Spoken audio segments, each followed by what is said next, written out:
how to check when someone was last online on Roblox using the website. This tutorial shows you how to find a player's last active status through your browser. First, open the Chrome browser on your Android device.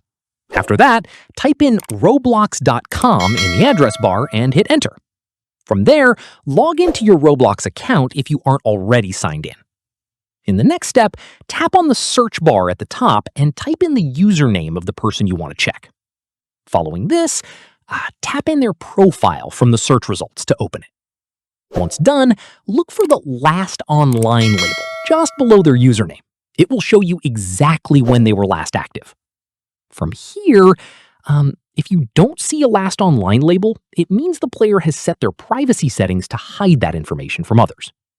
After this, keep in mind that only players who have their last online status set to everyone in their privacy settings will have it visible on their profile. Finally, if the page isn't loading properly, try refreshing the browser or clearing Chrome's cache. Go to Chrome Settings, tap Privacy and Security, tap Clear Browsing Data, and hit Clear Data. And that's it. If this guide helped you check someone's last online status on Roblox, give it a like, subscribe for more Android tutorials, and tap the bell icon for updates. See you in the next one.